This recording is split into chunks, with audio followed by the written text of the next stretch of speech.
consulta o al servicio de urgencias en las que se vean enfrentados a pacientes con patología de cadera.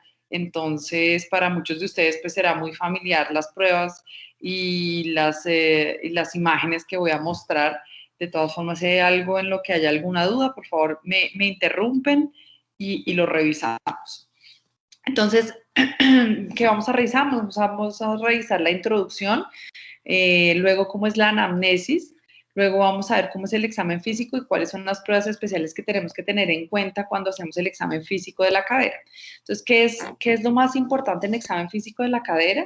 Que el 98% de los problemas de la cadera pueden ser detectados solo con el examen físico, es decir, que es una prueba que es muy sensible, pero desafortunadamente no es muy específica.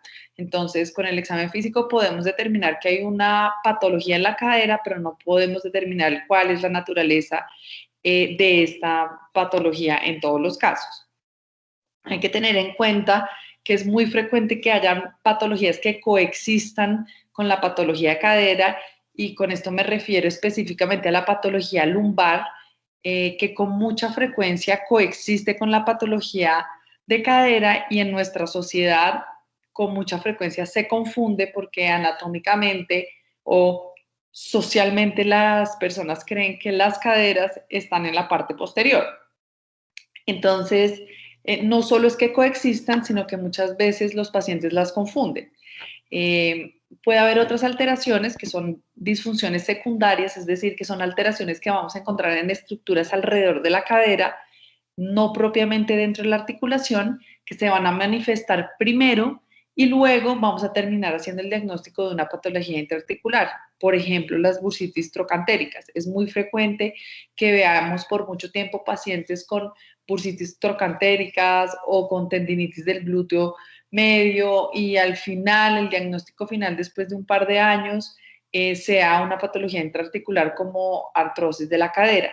Y también podemos encontrar hallazgos coincidentales, que usualmente son hallazgos que no son patológicos, pero que están presentes a la hora de la evaluación o a la hora de la anamnesis. Los más frecuentes o los que uno ve con, pues, no es que sean muy frecuentes, pero digamos que los que más suenan usualmente son las caderas en resorte. Las caderas en resorte no necesariamente son patológicas, y muchos pacientes las tienen y coexisten con la patología articular. Hay otra patología también muy frecuente que coexiste en los pacientes jóvenes y son las pubalgias. Entonces es muy frecuente que en los atletas jóvenes que tengan algún trauma en la cadera y puedan producir lesiones agudas, laborales o condrales, estos pacientes también tengan pubalgia y pues el dolor termine coexistiendo, pues tiene una cercanía muy importante y el dolor finalmente del pubis se va a irradiar a la ingle. Entonces, en la anamnesis, cuando vamos a evaluar a nuestros pacientes, pues la edad es definitiva para hacer un acercamiento diagnóstico.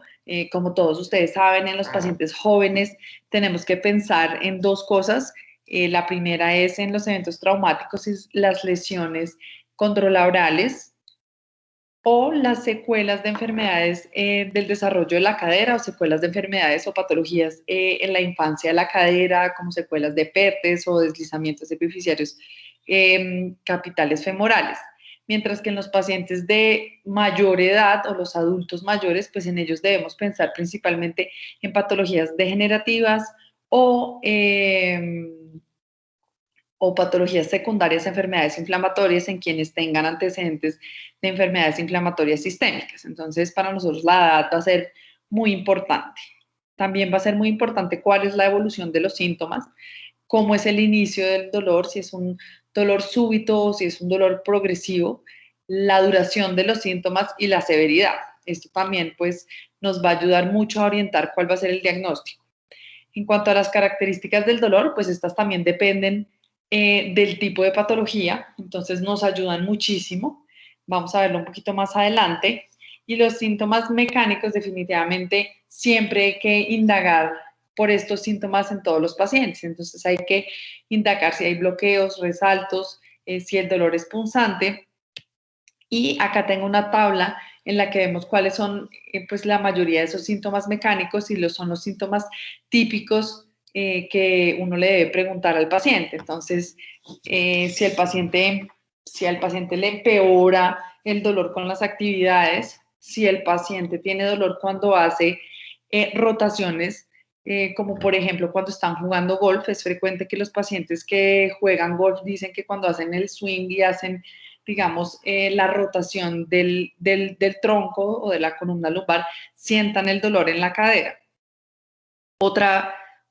Otra característica, otro síntoma típico del dolor mecánico es cuando los pacientes refieren que cuando están en una posición sentada por mucho tiempo les empieza el dolor, obviamente por una flexión prolongada de la cadera.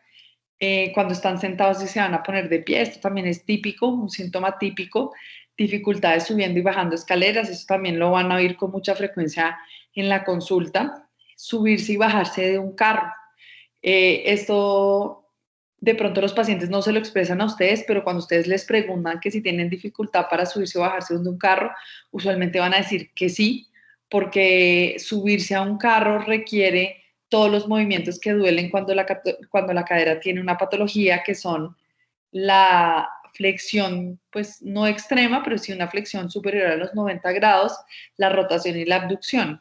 Entonces, a la mayoría de los pacientes, cuando uno les pregunta que si tiene dificultad para subirse a un carro, ellos van a decir que sí y van a hacer la mímica con sus manos de que se tienen que coger el muslo para levantarlo y poder meterse al carro. Eso es muy frecuente. La dispareunia cada vez es más frecuente. No lo indagamos con mucha frecuencia porque pues no es común que en una consulta de dolor de cadera se le pregunte a las pacientes, sobre todo a las mujeres, si tienen dolor con la actividad sexual, pero nos hemos dado cuenta que sí, que la mayoría de las mujeres cuando ya tienen una artrosis severa de la cadera tienen mucha dificultad con la abducción de las piernas y su calidad de vida en términos de actividad sexual se ve muy deteriorada. Lo que pasa es que este es un tema un poquito tabú, entonces no solemos preguntarlo, pero pues ya hemos hecho estudios, incluso en la fundación tenemos un estudio muy bonito que hicimos en pacientes a las que encontramos cómo mejoraban después del reemplazo total de cadena en cuanto a actividad sexual. Entonces este es un tema que también se debe indagar y no dejarlo pues de lado. Dificultad con ponerse los zapatos y las medias también es un síntoma clásico. Para ponerse las medias y los zapatos, la mayoría de los pacientes requieren hacer pues abducción, rotación externa y flexión de la cadera, y esto es en donde se van a ver más limitados. Entonces, un paciente con artrosis que ya esté moderado o severa, pues va a tener incapacidad para hacer este tipo de actividades. En cuanto a la evaluación objetiva de los síntomas de los pacientes con dolor de cadera, pues existen muchísimas escalas para evaluar objetivamente a estos pacientes. Hay más de 50 escalas funcionales, algunas son genéricas y otras específicas de cadera. Aquí estoy nombrando las más, digamos, las más reconocidas o las que más van a encontrar con frecuencia en los artículos de cadera, y es muy importante pues no sabérselas, pero entender que existen, porque esta es la única forma de evaluar cómo mejoran nuestros pacientes después de que hacemos intervenciones quirúrgicas de la cadera. Entonces, pues estas son las que con más frecuencia ustedes van a oír. Nosotros en la fundación usamos Dawson, estamos tratando de cambiarnos ahorita a una nueva escala que no está aquí mencionada, pero que también se usa mucho, que se llama el HOOS, H-O-O-S. Es una escala específica para cadera, también tiene una escala específica para rodilla que se llama el CUS. Son escalas muy extensas, pero hay formatos o versiones junior de estas escalas y son muy buenas para ver el estadio previo y cómo mejoran después de las cirugías. Entonces, para tenerlo siempre en cuenta, no solo vale lo que diga el paciente subjetivamente, sino que todos los pacientes que tengan patología de la cadera deberían tener una escala funcional para tener de forma objetiva qué tan limitados están estos pacientes. Ya entrando más en materia del examen físico, entonces, pues como ustedes saben y lo vieron hace muchos años, o hace un par de años, cuando estudiaron semiología, lo primero que debemos ver es la inspección. Entonces, la inspección es muy, muy importante y uno debe valorar al paciente desde que entra al consultorio, debe ver cómo es la postura y la marcha de este paciente. Los pacientes con patología de cadera van a adoptar algunas posturas específicas y dependiendo de la severidad de la enfermedad de la cadera, pues ya pueden tener trastornos en la marcha. Entonces, como ven en la imagen que está aquí a la derecha, esta es una paciente que en su extremidad inferior derecha tiene la cadera en una ligera flexión, la rodilla también en una ligera flexión, y si ustedes se fijan bien, el talón no está del todo apoyado en el piso y parece que estuviera caminando en la punta de los pies. Esto se da porque los pacientes con patología de la cadera que tienen mucho dolor adoptan esta posición para aliviar un poco los síntomas, y esto da una falsa impresión de un acortamiento de la extremidad que en realidad es un acortamiento aparente y no es real. Si la paciente hiciera extensión de la rodilla y de la cadera, pues estaría tocando el talón tocando el talón, la superficie del piso. Entonces esa es una postura muy frecuente. Lo mismo cuando se sienta. Los pacientes cuando están mucho tiempo en flexión les empieza a doler mucho la cadera, entonces tienden a tomar esta posición en la que tratan de relajar la cápsula articular y tratan de como encorvarse para liberar o extender un poco la cadera y llevar la cadera en rotación externa para liberar un poco los síntomas. Entonces digamos que estas dos posiciones son típicas en los pacientes con patología de cadera. Es frecuente también, como les dije, que haya marcha antálgica, pero también puede haber marcha por asimetría en la longitud de las extremidades. Esto pues obviamente solo se ve en pacientes que ya tienen secuelas de enfermedades graves de la cadera, por ejemplo, secuelas de displasia del desarrollo de la cadera en los que ya tienen unas secuelas, un CROW 2, 3, 4, en las que la discrepancia es muy, muy importante, pues obviamente va a haber una marcha con cojera que es por discrepancia, más no por dolor. Pero también es frecuente encontrar pues la marcha antálgica, que es la marcha por dolor en la que los pacientes acortan, si ustedes se acuerdan de las fases de la marcha, acortan la fase de apoyo. Entonces la fase de apoyo es más corta porque lo que le duele al paciente es la carga o el peso del cuerpo sobre la extremidad. Entonces, para limitar el tiempo en el que están generando apoyo sobre la cadera, la fase de apoyo es más corta y eso produce una cojera antálgica. Como ya les dije, pues obviamente puede haber asimetrías de la longitud de las extremidades. Es muy importante en esta evaluación también si la alineación de la columna es correcta, porque de pronto la asimetría que estamos viendo no es por una patología en la cadera, sino por una patología en la columna. Y como estas dos patologías coexisten, pues siempre hay que saber cuál es el origen de la asimetría de las extremidades.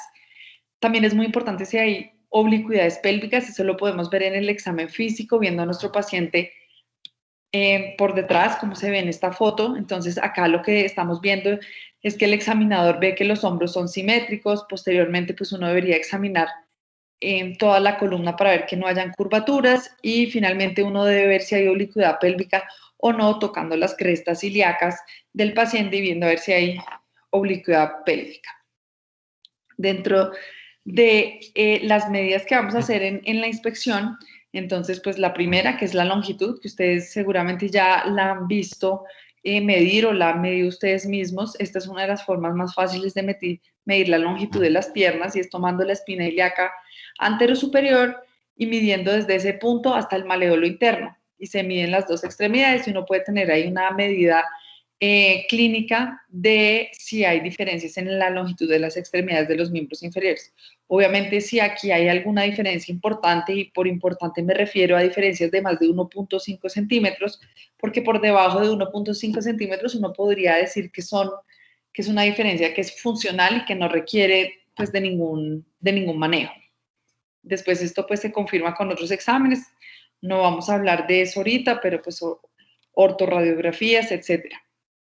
La otra medida muy importante es la circunferencia del muslo. La circunferencia del muslo es muy importante no solo para el diagnóstico, sino para el tratamiento. Entonces, pacientes que tengan enfermedades crónicas de una cadera, pues suelen dejar de usar esa extremidad y empiezan a producir una atrofia del cuádriceps.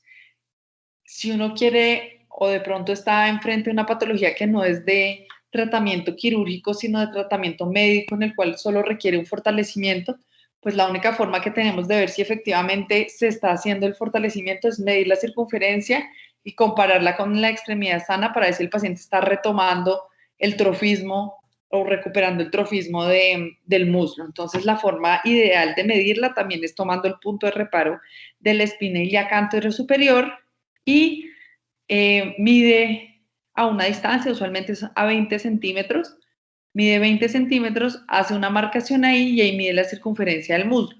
Y se debe hacer pues exactamente en el mismo punto. En las dos extremidades, pues como ustedes saben, el muslo tiende, pues es mucho, tiene un diámetro mayor en la parte proximal y menor en la parte distal. Entonces la circunferencia del muslo también es muy importante como medida objetiva del trofismo muscular. Luego venimos a examinar los arcos de movilidad y quiero ser enfática en dos cosas. Como ustedes ven acá en la presentación, pues yo no anoto exactamente cuáles deberían ser los ángulos exactos que uno encuentra en la cadera porque dependen de paciente a paciente. Y realmente lo que importa cuando uno va a evaluar los arcos de movilidad es que tiene que siempre evaluarlos o interpretarlos con relación a la cadera sana. Para una persona puede ser normal una flexión de 90 grados, mientras que para otra lo normal puede ser de 120. Entonces, nuestro mejor reparo siempre va a ser la cadera sana. Entonces, lo que uno siempre debe hacer al examinar la cadera dolorosa es primero examinar la cadera sana para ver cuál es el punto de partida. Entonces, si para mi paciente en la cadera sana, que no es dolorosa, la flexión es de 120, pues yo debo esperar que en la cadera dolorosa sea de 120. Eso es extremadamente importante. Cuando vamos a examinar los arcos de movilidad, también debemos de ver si están limitados, si es por contracciones musculares o si son deformidades producto de la patología intraarticular. Entonces, ustedes seguramente ya han oído hablar de esta prueba, que es la prueba de Thomas, que es para ver si hay retracciones del psoas. Es muy fácil de realizar y lo que uno le pide al paciente es que acostado en la camilla haga una flexión extrema de la cadera no dolorosa. Todo esto con el objetivo de que se pierda la lordosis fisiológica de la columna lumbar y así poder ver si hay retracciones en la cadera. Entonces, si ustedes ven esta imagen, supongamos que la cadera dolorosa es la izquierda, le pedimos al paciente que haga una flexión extrema de la cadera derecha, que es la que no le duele. Aquí vemos cómo el examinador introduce la mano por debajo de la espalda y pues no debería haber ningún espacio entre la espalda y la camilla, es decir, ya se perdió la lordosis fisiológica y lo que debemos medir es cuál es el ángulo que se forma entre la horizontal o la camilla y el muslo del paciente. Y esto nos va a hablar de las deformidades en flexión o de las contracturas del psoas. Esta es la prueba de Thomas en pacientes ya con, pues como les mencionaba, enfermedades ya crónicas de la cadera, es en quienes más vemos este tipo de deformidades. No es usual ver en pacientes con patologías agudas este tipo de deformidades o de contracturas. Entonces, luego ver si hay contracturas y de examinar flexión y las rotaciones interna y externa, que ustedes bien saben cómo se hace. En esta imagen de abajo estamos viendo cómo es la rotación interna de la cadera. Siempre se debe hacer con la cadera a 90 grados y la rodilla a 90 grados y llevar pues el tobillo hacia afuera y con esto podemos medir con el eje o la línea media qué tanto rota externa o internamente la cadera y lo debemos comparar con la cadera sana. La alteración en la rotación interna es extremadamente sensible en la patología de cadera, es decir, un paciente con una cadera dolorosa en quien esté limitada la rotación interna, pues esto es indicativo de que efectivamente hay una patología intraarticular y pues de acuerdo a lo que hayamos visto en nuestra anamnesis de la edad, la duración de los síntomas, pues podríamos saber cuál es la causa del dolor, muy probablemente artrosis. No es frecuente evaluar la extensión de la cadera, pero si lo queremos hacer de forma adecuada, lo tenemos que hacer en prono, con el paciente en prono, elevando la extremidad y el ángulo que se forme entre la camilla y la extremidad es lo que hace de extensión el paciente. Esta es la imagen para ver cómo es la rotación externa, nuevamente con la cadera 90 grados, rodilla 90 grados, rotando externamente la cadera. Debemos medir cuál es el ángulo que se forma con la línea media. En cuanto a la localización del dolor, a diferencia de otras articulaciones en el cuerpo, el one finger rule no es tan fácil en la cadera porque la cadera es una articulación que es muy profunda. Entonces no es como en la rodilla, que es muy fácil pedirle al paciente, señáleme con un dedo dónde le duele. Entonces el paciente señala la rótula o el tendón patelar o el compartimiento medial o la fosa poplitea, pues es mucho más fácil. Como la cadera es tan profunda, usualmente lo que el paciente nos puede mostrar es simplemente que le duele la ingle, pero no es capaz de decir exactamente dónde le duele. Excepto en los casos en que la patología es extraarticular, por ejemplo, en las bursitis trocantéricas, pues el paciente sí es muy claro en decir que le duele la cara lateral de la cadera, pero pues como sabemos eso es una patología extraarticular. Entonces, el dolor de cadera es un dolor mecánico clásico que es inguinal y si recordamos pues los dermatomas, el dermatoma que corresponde a la inervación de la cadera es L3.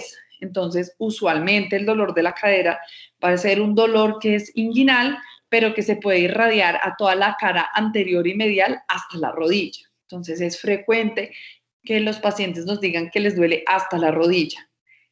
Si el paciente dice que el dolor va por debajo de la rodilla, inmediatamente tienen que pensar que o hay una patología de columna que coexiste o que el dolor no viene de la cadera, porque no coincide con el dermatoma. Entonces, un dolor distal a la rodilla usualmente es un dolor que viene de la columna.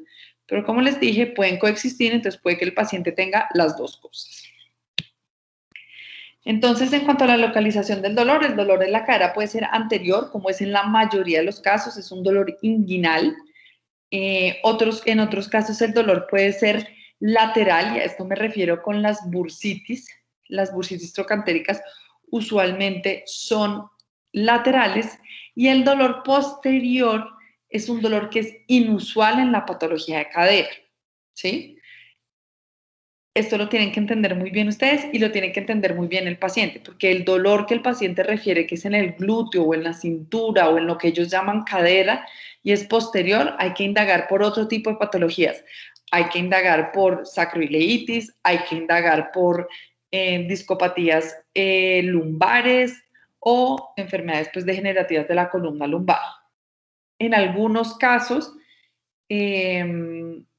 solo en algunas patologías específicas de la cadera, como por ejemplo en el protruso acetabular, los pacientes pueden manifestar dolor posterior, pero no es lo usual. Lo usual es que el dolor sea anterior o anterolateral.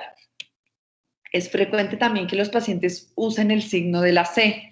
Y como lo ven aquí en esta imagen, esto es más frecuente en los pacientes jóvenes. Uno le pregunta al paciente que dónde es el dolor y ellos cogen con la mano y hacen el signo de la C y abarcan, digamos que toda la parte anterior y la parte lateral de la cadera. Esto es muy frecuente en los pacientes jóvenes, en los pacientes que tienen pinzamiento femoroacetabular. Entonces, este signo es frecuente encontrarlo más en los pacientes jóvenes que en los pacientes adultos mayores. En cuanto a la palpación, pues nuevamente es muy inespecífico para el dolor de origen articular, precisamente por lo que les mencionaba anteriormente, la cadera es una estructura muy profunda, entonces con mucha dificultad podríamos palpar algo intraarticular a diferencia de la rodilla. La palpación sirve para patologías con dolor referido como el dolor en cadera. Entonces, nuevamente volvemos al mismo punto que el paciente, uno le toca en la parte de atrás y dice, sí, es que ahí me duele la cadera. Pues nuevamente esa no es la cadera. Entonces, la palpación en el caso del examen físico de la cadera no va a ser de mucha utilidad. Luego vamos a ver las pruebas especiales. Estas pruebas especiales son una combinación de las pruebas que deberemos hacer en cadera, pero también son pruebas, como ustedes van a ver, que se hacen en el examen físico o en el examen de la patología lumbar. Se los digo nuevamente, son patologías que coexisten con mucha frecuencia, alrededor del 35% de los pacientes con patología de cadera tienen patología columna. Y entonces, siempre en el examen físico de la cadera debemos indagar por patología lumbar. Entonces, esta es la primera prueba que yo creo que todos ustedes la han visto hacer seguramente en la consulta de columna o en el ámbito de urgencias. Esta es una prueba que permite determinar si hay una radiculopatía y lo que uno hace es que hace una flexión. De pronto en esta imagen está un poco exagerada, una flexión de la cadera, usualmente no es tanta la flexión y lo que el paciente refiere es un dolor irradiado a toda la extremidad que usualmente desciende por la parte posterior del muslo y llega casi que hasta el pie. Entonces, cuando este signo es positivo, pues tenemos que pensar que este paciente tiene algo en la columna. Luego viene la prueba de Patrick-O'Faber, que está con seguridad también la deben haber oído. Es una patología muy sensible para el diagnóstico de sacroileitis y es positiva cuando al pedirle al paciente que haga abducción y rotación externa de la cadera, el paciente refiere dolor en la parte posterior donde está ubicada la sacroiliaca. Hay algo muy específico con esta prueba y es que puede ser positiva para patología de la cadera si al hacerla el paciente refiere dolor en la ingle. ¿Usted me quiere? ¿Perdón? ¿Alguien tenía alguna duda, alguna pregunta? Creo que no, doctora. Creo que hubo un micrófono prendido por equivocación. Ok, esto es claro. O sea, Patrick-O'Faber es positivo en sacroiliitis cuando el dolor lo refiere el paciente atrás. Pero si el dolor refiere dolor inguinal con esta prueba, ustedes deben sospechar que sí hay una patología intraarticular de la cadera. Entonces, digamos que esta prueba nos sirve para las dos cosas. Luego viene el rolling test, que es una prueba que a mí me gusta muchísimo. Es una prueba muy sensible para la patología de cadera. Nuevamente es una patología que si ustedes han tenido la oportunidad de hacer consulta de ortopedia infantil o ver niños en el ámbito de urgencias, es la prueba más sensible para ver dolor intraarticular de la cadera en un niño. Entonces, esta prueba lo que uno hace es que con la cadera completamente en extensión, lo que uno hace es llevar la extremidad de rotación interna a rotación externa y si se reproduce un dolor en la ingle, pues es positiva. Es extremadamente sensible esta prueba para patología intraarticular. Un niño con dolor inguinal, rolling test positivo y síntomas sistémicos, pues sin duda alguna es una artritis séptica a la cadera. Es muy sensible en los niños, en los adultos es extremadamente sensible. Paciente que tenga rolling test positivo, con seguridad tiene una patología en la cadera. Entonces, no olviden esta prueba, es muy fácil de hacer y muchas veces uno no la ve hacer. Es realmente fácil de hacer y muy sensible. Luego vienen las pruebas de pinzamiento. Las pruebas de pinzamiento son sensibles, pero son un poco más específicas que sensibles. Están las dos pruebas, la de pinzamiento externo y la de pinzamiento interno. Esta que están viendo en esta primera imagen es la prueba de pinzamiento interno, o las siglas pueden ser FABRI, que es flexión, aducción y rotación interna. Entonces, lo que uno hace o el examinador debe hacer es que hace una flexión extrema de la cadera, la lleva en abducción y luego en rotación interna. Si el paciente presenta dolor con este movimiento, pues es una prueba positiva para pinzamiento interno y uno debe sospechar, pues obviamente si es un paciente joven, en lesiones condrales o labrales. Obviamente en un paciente adulto mayor con una artrosis severa, pues sin duda uno le hace un FABRI y va a salir positivo y no será por un pinzamiento, sino porque todas las arcos de movilidad en los pacientes con artrosis severas, pues ya van a estar limitados y van a ser dolorosos. Pero en los pacientes jóvenes, pues son sensibles para pinzamiento, es decir, lesiones labrales, condrales, o en los pacientes que hay deformidades tipo CAM o tipo pincer. Y luego está la otra prueba que es al contrario, es flexión, abducción y rotación externa. Nuevamente también es una prueba sensible en pacientes jóvenes para pinzamiento y patologías de pinzamiento femoroacetabular. Luego está esta otra prueba que también me gusta a mí mucho, es también muy sensible, casi igual de sensible al rolling test, y se llama la prueba de Stinchfield. Entonces, la prueba de Stinchfield es una prueba en la que uno le pide al paciente que haga flexión de la cadera y hace resistencia con la mano, y le pregunta al paciente si siente dolor en la ingle. Es como si estuviéramos mirando la fuerza muscular, pero en realidad buscamos que la prueba sea positiva cuando el paciente refiere dolor inguinal. Esta prueba se dice que es mucho más sensible que incluso el apoyo, digamos, monopodal de un paciente, porque se ejerce mucho más carga al hacer resistencia cuando la articulación está en flexión. Entonces, esta también es una prueba muy, muy sensible para patología de cadera. A mí personalmente me gusta mucho esta prueba. Luego estaba la prueba de Trendelenburg. Entonces, Trendelenburg, como todos ustedes saben, puede haber una marcha en Trendelenburg, pero también puede haber una prueba positiva de Trendelenburg, y lo que nos habla del Trendelenburg es de la patología del mecanismo abductor. Hablando específicamente de la patología de cadera, podemos encontrar esta prueba positiva en dos escenarios. El primero, en un escenario de un paciente con alguna alteración neurológica en la que tenga una debilidad pues, de origen neurológico central, que haya debilidad del músculo, entonces la prueba va a salir positiva.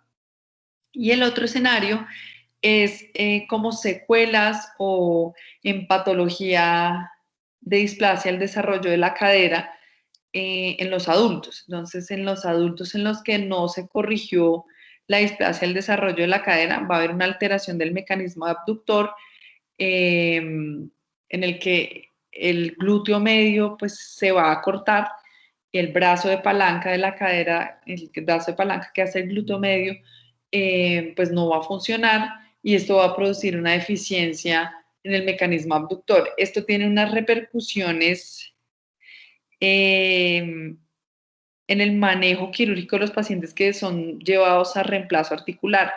Los pacientes que tienen artrosis y no tienen mecanismo abductor, bien sea porque era una secuela de una displasia o porque tienen una alteración neurológica, son pacientes que están en muy alto riesgo de luxación. Entonces, tenemos que tenerlo en cuenta, porque en estos pacientes probablemente tendremos que usar un tipo de prótesis diferente para que no se nos luxe. Entonces, no podemos nunca dejar pasar un Trendelenburg positivo. Esta prueba es un poquito confusa cuando uno la hace, pero creo que seguramente todos ustedes alguna vez la han visto hacer en consulta, y lo que uno hace es que uno observa o examina al paciente de espalda, y lo que le pide es que haga una flexión de la cadera y de la rodilla contralateral a la cadera que va a examinar. ¿Sí me explico? Sí, doctora. ¿Alguien me quiere decir en esta foto que estamos viendo, dónde estaría la alteración del mecanismo abductor? ¿Del lado derecho o del lado izquierdo? Del lado contralateral al pie de apoyo. Izquierdo. O sea, ¿en cuál? Izquierdo. En ¿En el derecho o en el izquierdo? el izquierdo. No, En el ahí está derecho. la El trampa. aductor es En el derecho. Está en el derecho, que es el que está apoyado en el piso. y el Derecho. Exactamente, ahí está la trampa. Entonces, si uno tuviera un mecanismo abductor competente, es decir, si el lado derecho fuera competente, lo que hace el glúteo medio es que impide que la pelvis se bascule. Si ustedes ven acá en la imagen, la pelvis se está basculando hacia la izquierda. Si el paciente tuviera un mecanismo abductor derecho competente, impediría que la pelvis se basculara hacia ese lado, de forma que acá la alteración en el glúteo medio esté en el lado derecho, no en el izquierdo.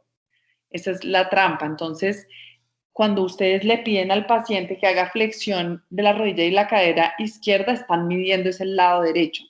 Entonces, ojo para no caer en esa trampa. Ustedes ven que la pelvis se está basculando hacia el lado izquierdo y es porque no hay una competencia del glúteo medio derecho. ¿Sí? ¿Es claro? Sí, señora. Clarísimo. Y pues obviamente el paciente que tenga una alteración en el glúteo medio no solo va a tener la prueba de Trendelenburg positiva, sino que va a tener una marcha en Trendelenburg, que probablemente ustedes también ya lo hayan visto en algún otro escenario. Por último, quiero hablar muy rápidamente de las caderas en resorte. Como les dije, estas son patologías, bueno, patologías para mí, entre comillas. Es muy frecuente que los pacientes consulten o tengan este síntoma asociado que es el chasquido o el sonido que sienten con algunos movimientos. Esta se llama la cadera en resorte o el snapping hip. Entonces, el snapping hip o cadera saltans en latín no es muy frecuente, pero sí lo vemos algunas veces en la consulta. No es doloroso, pero a los pacientes pues sí les llama la atención que sienten un sonido con algunos movimientos. Entonces puede haber una cadera en resorte interno y puede haber una cadera en resorte externo. La cadera en resorte interno se da por el roce que se produce entre el psoas y la línea innominada.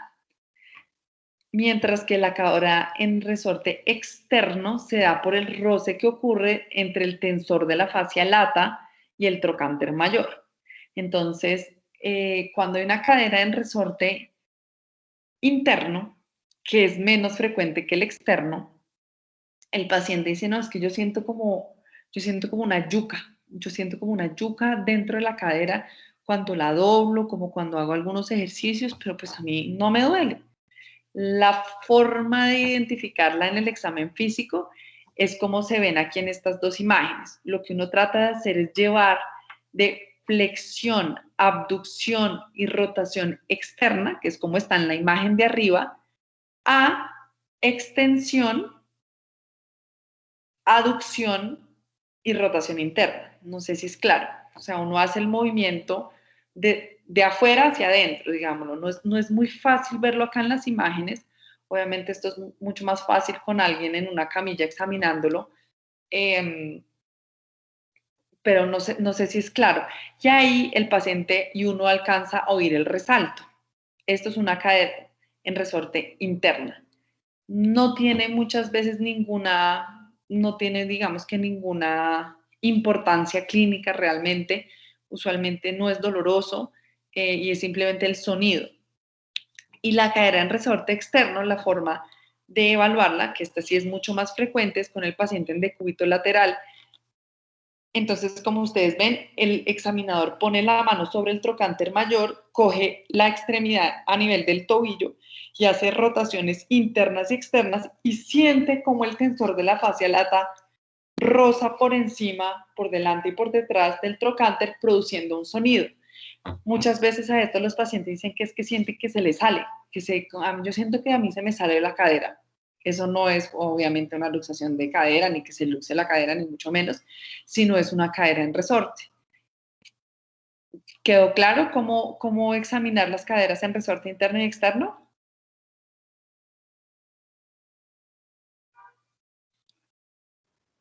Sí, doctora. ¿Sí? Bueno, eso era lo último que les quería mostrar. A ver si los veo acá, que es que acá, ya, perdón. Voy a poner el video. Eso era lo que les quería mostrar. Seguramente muchas de las cosas que les mencioné, pues ya las han revisado, las han visto. Espero haber aclarado algunas otras cosas y que hayan aprendido de pronto algo nuevo. No sé si alguien tiene algún comentario o alguna pregunta, alguna duda de lo que revisamos.